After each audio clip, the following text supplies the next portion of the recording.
दोस्तों नमस्कार। बेधड़क खबर देख रहे हैं आप। मैं हूं विमलेश शुक्ल। एक खास कार्यक्रम निर्माल वार्ता करके हम हर रविवार से शुरू करने जा रहे हैं और इस वार्ता में हम विभिन्न आध्यात्मिक विषयों पर चर्चा करेंगे। शुद्धिकरण क्या है, आत्मा क्या है, पुनर्जन्म क्या होता है, कर्म प्रायश्चित क्या है, शुद्धिकरण कैसे किया जाए, मन और शरीर का संबंध क्या है।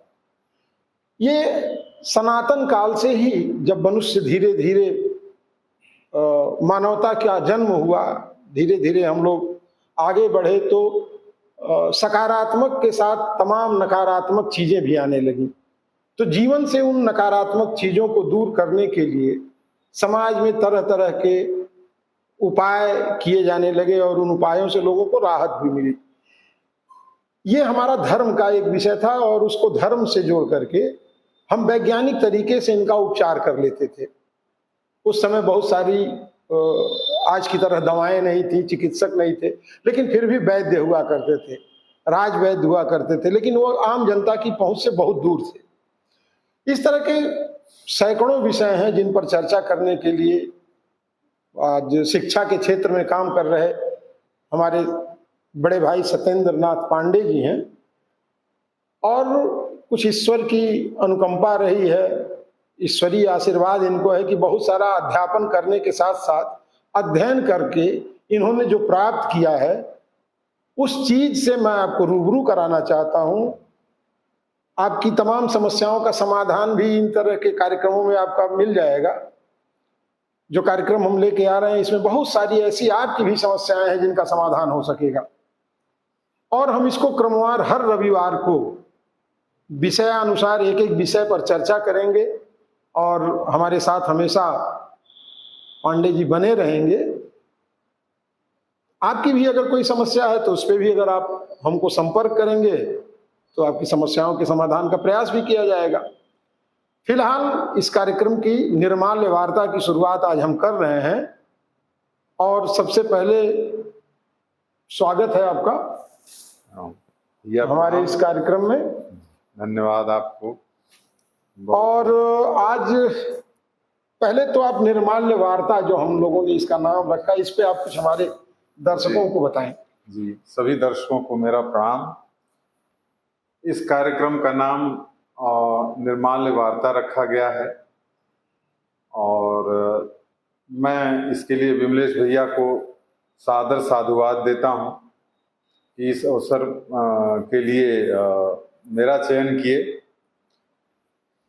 निर्माल्य वार्ता इसलिए रखा गया है कि मनुष्य यदि निर्मल हो जाए तो उसकी सारी समस्याएं स्वतः समाप्त हो जाएंगी। निर्मल होना ही सबसे कठिन है और चाहे जिस मात्रा में हम प्रयास करें, चाहे जिस मात्रा में निर्मल हो जाएं, उसी मात्रा में हम समस्याओं से और संताप से दूर हो जाते हैं। तो हमने बहुत सोचा समझा इस पर, हम दोनों लोगों ने, और इसलिए ये लगा कि भाई यही सबसे सटीक इसका शीर्षक होगा। जी, जी। और इस शीर्षक के अंतर्गत बहुत सारे विषय जो कि आपने गिनाए जी, उस पे हम लोग बातें करते ही रहेंगे, उसकी तह में जाने की कोशिश करेंगे। हाँ, लेकिन हम शुरुआत करना चाहते हैं मूल शक्ति और मूल चेतना जो है जिसे काली कहते हैं। हाँ बिल्कुल। तो आज इस काली पर ही चर्चा होनी चाहिए मुझको लगता है और इसके आगे धीरे धीरे हम आगे भी बढ़ेंगे। बहुत सारे विषय हैं इस जी पे। जी। तो ये मूल शक्ति और मूल चेतना, जी, इस पे आप कुछ हमारे दर्शकों को। जी देखिए, ये जो प्रश्न है ये बहुत दिनों से दोनों तरह के लोगों के लिए जी मतलब एक समस्या रही है, एक विचार का बिंदु रहा। चाहे वो नास्तिक रहे, चाहे वो आस्तिक रहे, चाहे वो वेदांती रहे, ऋषि मुनि, समाज में रहने वाले, समाज से दूर जाने वाले, जितने तरह के विचारकों के बारे में हम सोच सकते हैं जी। उनका ये प्रश्न रहा कि वास्तव में इस ब्रह्मांड की मूल शक्ति क्या है जी। इस ब्रह्मांड का मूल कारण क्या है। यहाँ तक कि जो काली शब्द है जी उसकी व्याख्या में तमाम तर्कशास्त्रियों ने, तमाम विद्वानों ने ये कहा कि इसको काली कहा ही इसलिए गया क्योंकि इसको कोई जान ही नहीं पाया। जी काला अर्थ अर्थात अंधेरा, जिसको हम देख ही नहीं सकते, जिसके बारे में कोई अनुमान हाँ, नहीं अनुमान लगा सकते हैं, लेकिन हाँ, आपको प्रत्यक्ष जी नहीं कुछ हाँ, हो सकता, प्रत्यक्षीकरण स्पष्ट नहीं कुछ है। नहीं है, तो इसलिए भी इसको काली कहा गया। जी लेकिन जिन लोगों ने इसे जाना, जिन लोगों ने इनका प्रत्यक्षीकरण किया, इस शक्ति को पहचाना, उन्होंने ये कहा कि नहीं, इन्हें काली इसलिए कहा गया क्योंकि यह महादेव की शक्ति है। जी महादेव की शक्ति है और महादेव महाकाल है, इसलिए ये काली। जी उनका स्त्री रूप। तो काली की ओर जाना जी यानी अपने मूल की तरफ जाना। जी हाँ, बिल्कुल। तो ये क्या है? बिल्कुल, इसको बहुत ही सरल रूप में मैं बताऊंगा आपको।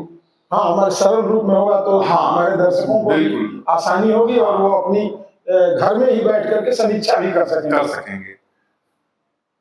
आप कभी भी किसी काली मंदिर पर जाइए जी, तो वहां आप देखेंगे कि जेवनार चढ़ाया जा रहा है, लपसी सुहारी चढ़ाई जा रही है जी, और माँ काली की का जो विग्रह है वो बड़ा भयानक दिखाई देता है। जी, नरमुंडों की माला है और कई खप्पर है, तलवार है और वो कई भुजाएं हैं, कटार हैं और शिव जी नीचे लेटे हैं, एकदम डरावना, उनके चरणों के नीचे शिव जी पड़े हैं। बिल्कुल, गांव में काली मंदिर बने, हमारे मूल स्थान वही है। जी हाँ, जी हाँ। तो ग्राम देवी हैं। हाँ, ग्राम देवी हैं। हम समझते हैं कि विशेष रूप से जो ब्राह्मण समुदाय है इस दुनिया का, उसकी तो कहीं न कहीं आराध्य देवी काली ही है। जी, तो हम इसका अगर विश्लेषण करें कि ऐसा क्यों है, आप एक ऐसे जीवन की कल्पना कीजिए, आधुनिकतम जीवन की, जी, जिसमें बहुत अच्छा बहुत ही महंगा फ्लैट है, बहुत आधुनिक जीवन है। हाँ, सब कुछ एकदम भौतिकता के चरम पर है, सुख सुविधाएं वहां पे हैं और बढ़िया वो एडवांस जो शहर हैं उसमें वो रहते हैं, उनके पास हर तरह की गाड़ियां हैं, जो भी हैं, आपको मतलब भौतिक सुविधाएं सारी संपन्न है। इस तस्वीर को एक तरफ रखिए जी, और इस तस्वीर को एक तरफ रखिए कि गांव का एक काली मंदिर है जी, और मंदिर के चारों ओर कुछ ग्रामीण लोग इकट्ठा हैं, मिट्टी के बर्तन में जेवनार चढ़ा रहे हैं, लपसी सुहारी बन रही है और अपनी मूल भाषा, जैसे उदाहरण के लिए भोजपुरी, हाँ, जो भी जिस भाषा को जानते हैं बोल रहे हैं। अनपढ़ लोग हैं, हाँ, वो भी खप्पर जला कर पूजा कर रहे हैं, पूजा दे रहे हैं या उसकी तैयारी कर रहे हैं। एक घने वृक्ष की छाया में ये सब हो रहा है। हाँ, अक्सर तो ऐसे स्थानों पर पीपल ही अक्सर मिलता है, पीपल ही रहता है। तो आप आते हैं एक आधुनिकतम जीवन शैली में रहने वाले लोग, अचानक जो है वहां पहुंच जाते हैं अपने कुल देवी के स्थान पे, उनको ग्राम देवता देवी के स्थान। जी, उनको कैसा लगता है? उनको लगता है कि बहुत दिनों से कोई ऐसी चीज थी जिसको छोड़े हुए थे, वो कुछ खोया था, भूले हुए थे, पहुंचते ही लगता है बहुत कुछ मिल गया। जी, मिल गया। पुराने लोगों की याद आने लगती है, पुराने परंपराओं की, गीतों की याद आने लगती है। तो लोग गीत, उस समय तो गीत भी होते थे, देवी गीत होते थे, बहुत सारी चीजें होती थी जी। वो क्या कहते हैं उसको, सिंहा, और वो तमाम तरह के वाद्य यंत्र बजाए जाते थे और पूरा उसमें लोग खेलते भी थे। इस तरह का भी मैंने इस तरह की भी, और खप्पर चढ़ाया जाता था, माँ को मनाया जाता था। अगर कोई दिक्कत आ जाती थी, कोई संक्रमण काल आ जाता था जी, तो वहां पे हमारी जो प्रथम अनुभूति होती है, जो हमको लगता है जी कि हम, जैसे लगता है कि एकदम अपने मूल में आ गए हैं, हम बहुत विकृत हो गए थे, हम नींव के पास खड़े हो जाते, जहाँ से हमारे पूर्वजों का शुरुआत है, जहाँ से हमारा कुल खानदान है, बिल्कुल वहां से हम जुड़ जाते हैं उस काली मंदिर पर पहुंच के। बिल्कुल।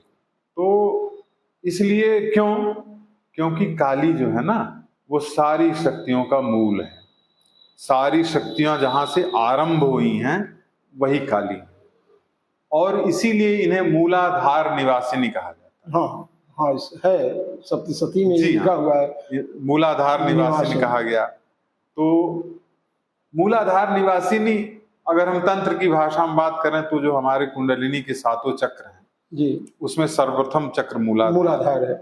तो उसको सर्वप्रथम चक्र कहा ही इसलिए गया क्योंकि संपूर्ण शक्ति का, संपूर्ण सृजन का आरंभ वहीं से होता है। जी तो अच्छा, मातृशक्ति का क्यों कहा गया? क्योंकि मातृ से ही कोई भी जीव, जी और यहां तक कि अगर हम इसको पदार्थवाद में देखें या विज्ञानवाद में देखें या किसी भी वाद में देखें, तो किसी भी पदार्थ का भी आरंभ जो है उसके मातृशक्ति से होता है, मूल से ही, मूल से होता है। इन सारे कारणों से इन्हें मूलाधार निवासिनी कहा गया। तो हम जब काली के निकट जाते हैं तो अपने मूल के निकट जाते हैं, अपने माता पिता, पूर्वजों और उस स्नेहमयी गोद की याद आती है जिसमें हम कभी खेले थे, भावमय हो जाते हैं। माता की याद आती है कि कहीं धूल मिट्टी में हम खेल रहे हैं और वो आकर हमको गोद में उठा लेती है। तो इसलिए, और ये अनुभूति हमें माँ काली के मंदिर में अवश्य होती है। जहां भी माँ काली का विग्रह है, जो सजावटें हैं, जो बहुत डेकोरेटेड जगहें हैं, वहां पे भले ही हमको ये अनुभूति ना हो, हम मंदिरों में, ऐसे भी मंदिरों में जाएंगे आप, आपने यह अनुभव किया होगा और सब लोग करते हैं ऐसा कि हम मंदिरों में जा रहे हैं लेकिन हमें कोई भाव नहीं मिल रहा है, सकारात्मक ऊर्जा नहीं मिल रही है, हमें वो अनुभूति नहीं हो रही है जो हम चाह रहे थे। हम तब भी तनाव में हैं, संसार भर की बातें हमारे मन में चल रही हैं, शांति नहीं मिल रही है।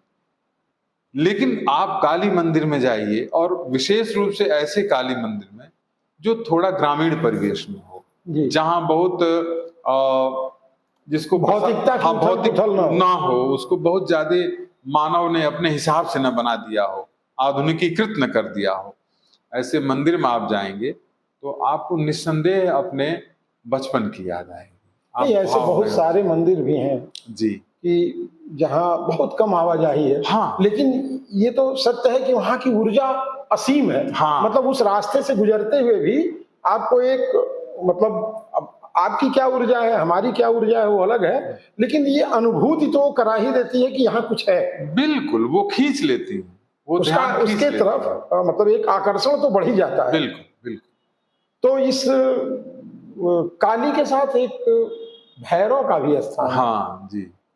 तो ये काली और भैरव का आपस में क्या संबंध है? ये बहुत अच्छा प्रश्न है आपका, और इसमें मुझे लगता है कि बहुत सारे लोग भ्रमित रहते हैं।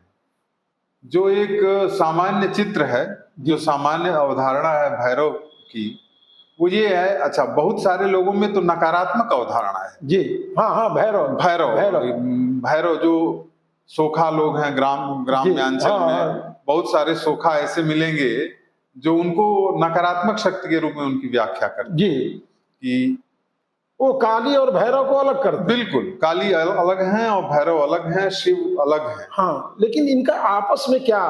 बिल्कुल, ये प्रश्न बहुत अच्छा है। तो अब इसको ऐसे देखिए कि आपके पिता हैं जी, या हम काली की चर्चा कर रहे हैं तो माता की चर्चा कर रहे हैं। बिल्कुल, आपकी माता हैं, बहुत शक्तिशाली हैं, बहुत उनके अंदर तेज है, ऊर्जा है, लेकिन आपके साथ हैं तो बहुत आत्मीय हैं। जी हाँ, वो आपको जो है दुलार रही हैं, प्यार दे रही हैं, आपको लगता है कि इससे कोमल हृदय और कोई नहीं हो सकता। हाँ, माँ का ये तो माँ है भाई, ये तो, इससे तो आप उसको कभी कभी 2 हाथ मार भी देते हैं जी, अरे तो वो क्षमा कर देती है, कुछ भी कह देते हैं तो झगड़ा भी कर नाराज हो जाते हैं, जैसे हमारे परमहंस जी, श्री रामकृष्ण परमहंस करते खूब झगड़ा करते थे माता से। लेकिन वहीं आप देखते हैं कि यदि कोई आक्रमण आपके ऊपर करता है जी, कल्पना कीजिए कोई कुत्ता आपके ऊपर भौंकने लगा या कोई और संकट आ गया, तो वो कौन सा रूप धारण करती है? वही माँ जो अभी तक हाँ, बहुत ही स्नेह। कोमल और स्नेहमय नजर आ रही थी, वो कौन सा रूप धारण करती है? तत्काल वह आक्रामक हो जाती है और उस संकट को आपसे दूर करके आपको गोद सुरक्षा में प्रदान करती ले लेती है। तो भैरव जो है जी, वह काली जी की क्रियात्मक शक्ति है, क्रियात्मक अवस्था है। अच्छा, जब माँ काली अपने भक्तों की रक्षा करती हैं तो उस समय जो शक्ति कार्य करती है, जो शक्ति जो है दैत्य पे आक्रमण करती है, वो भैरव है। वो भैरव जो मतलब पकड़ती हुई दिखाई देती है कि जैसे लीजिए हमने इस दुष्ट को पकड़ लिया। मतलब भगवती का सेनापति भैरव। हाँ, इसको प्रतीक रूप में कहा कि भाई वो मतलब सेनापति है। आज के हिसाब से ये जी, मानिए जी। कि ये राष्ट्राध्यक्ष उसने ऑर्डर दिया और वो सेनापति को ऑर्डर किया मारो, या इंस्पेक्टर खत्म को करो। भेजा कि जाओ उस कंट्रोल करो। अपराधी को पकड़ के ले आओ। जी। तो वो क्रियात्मक शक्ति है। तो इसलिए काली के साथ भैरव की भी आराधना होती ही होती है। है। मतलब किसी काली मंदिर जाने पर जी, एक जी। सामान्य भक्त, एक सामान्य गृहस्थ अगर काली मंदिर जाता है तो उसे माँ की पूजा अर्चना के साथ साथ भैरव की भी पूजा अर्चना करनी चाहिए यदि वह संकट से मुक्ति चाहता है, क्योंकि माँ का तो आदेश हो गया। हाँ। लेकिन सेनापति को अगर आप नहीं देंगे, उसके पास आप नहीं मिलेंगे, नहीं करेंगे, नहीं, उससे भी तो मुलाकात करनी पड़ेगी कि मैंने माँ से कह दिया और ऑर्डर वहां से हो गया है, श्रीमान आप चलिए, एक कंप्लायंस करना है आज भौतिक समय के अनुसार। जी, तो बिल्कुल एकदम सही आपने कहा। और इसको इस तरह से भी आप देख सकते हैं कि मान लीजिए माँ का आदेश हुआ तो एक तो ये हुआ कि हम माँ के पास गए जी और उनको हमने प्रणाम कर लिया, अपना श्रद्धा सुमन अर्पित कर दिया कि माँ मैं तुम्हारे चरणों में प्रणाम, मेरा भी ध्यान रखना।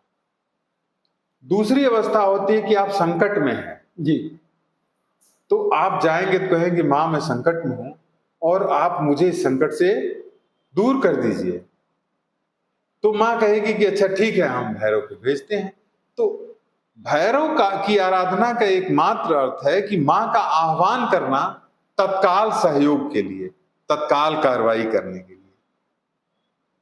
तो वो जो क्रियात्मक शक्ति है कि माँ आप चलो, बैठी मत रहो, मैं तुम्हें बुलाने आया हूं, मैं परेशान हूं, तुरंत चलो। तो वो उस अवस्था में माँ काली को और भैरव दोनों को हमको आह्वान उनका करना चाहिए और वो फिर भैरव को उस काम में वो लगा देती है। इसलिए काली के साथ भैरव की भी आराधना अनिवार्य है। और उनकी पूजा जो भी कुछ है भी, मतलब हर काली स्थापना होती ही है। बहुत जगहों पर अज्ञानता बस लोगों को नहीं पता चलता है, नहीं पता चलता है। वो केवल काली मंदिर जाते हैं, पूजा करते हैं, लेकिन इर्द गिर्द कहीं न कहीं भैरव का स्थान होता ही है। लेकिन आज के समय में ये भैरव भूलते जा रहे हैं। आप अक्सर हम भी देखे हैं। बिल्कुल। वो तो धीरे धीरे संपर्क में आने के बाद मुझे पता चला कि भैरव बहुत अहम भूमिका निभाते हैं। जैसे कामाख्या में माँ की पीठ एक जगह है और वहां से तकरीबन 10 किलोमीटर दूर, 8 किलोमीटर दूर उमानंद महादेव हैं, वो भैरव हैं वहां के, बताया जाता है। और माँ की पूजा अर्चना और दर्शन के बाद उमानंद महादेव का दर्शन करना भी आवश्यक के बाद ही यात्रा पूर्ण माना जाता है। और वो महानद के बीच में एक टापू पर अद्भुत, मतलब लगता है कि नारायण स्वयं वहाँ आप जल में आनंदित विराजमान है। वो वही उसको रोके हजारों हजार वर्ष से उमानंद महादेव को, मतलब अब तक बताया जा रहा है। उसके पहले कब से रहे हैं ये तो प्रभु जानते हैं। लेकिन एक ये विषय है। अच्छा, एक चीज आपने और पूछी कि शिव जी का और भैरव जी का क्या शिव का, माँ का, भैरव का, तीनों का आपसी संबंध, इसमें शिव हमारे रह गए थे। जी तो वह बात मैं पूर्ण कर दूं। जी, तो काली क्या है? वो शिव की ही क्रियात्मक शक्ति है। काली जी जो है शिव की क्रियात्मक शक्ति है और काली की क्रियात्मक अवस्था भैरव है। ये बात याद रखने की जरूरत है। जी। तीनों एक ही हैं। जब शिव आप पे प्रसन्न होते हैं और आपके संकट का हरण करते हैं तो जो शक्ति उनसे चलती है वही माँ काली है। जी, जो शक्ति वहां से चलना शिव शुरू से। जो निःसृत होती है, जी, जो वहां से चली प्रवाहित होती है, प्रवाहित हुई, वो काली। वही काली। और जो काली के जो आदेशों काली का के अनुपालन आदेशों के करता है वह भैरव। तो ये संबंध है तीन। अद्भुत। तो इस काली, शिव और भैरव की जी इस विषय पर तो हम लोगों ने आज चर्चा कर ली। जी जी तो अब इसको यहीं विराम देते जी, हैं, ठीक ठीक। और फिर अगले सप्ताह एक नए विषय पर हम लोग आएंगे। अगर इस कार्यक्रम को आप YouTube पे देख रहे हैं तो हमारे YouTube चैनल को सब्सक्राइब करें, और अगर Facebook पे देख रहे हैं तो हमें फॉलो करें। निरंतर देखने के लिए लाइक करें, शेयर करें, और अगर बात हमारी आप तक पहुंच रही है और इस बात को आप भी समझ रहे हैं तो कमेंट करिए। अगर आपके भी सवाल हैं तो हमें कमेंट बॉक्स में डालिए, लिखिए क्या आप जानना चाहते हैं। अगले कार्यक्रम में आपकी बात भी हम चर्चा में लाएंगे। और अगर हमसे संपर्क आप करना चाहते हैं तो हमारा नंबर, इसी चैनल वाले नंबर पे भी आप हमको कॉल करके संपर्क कर सकते हैं। नमस्कार।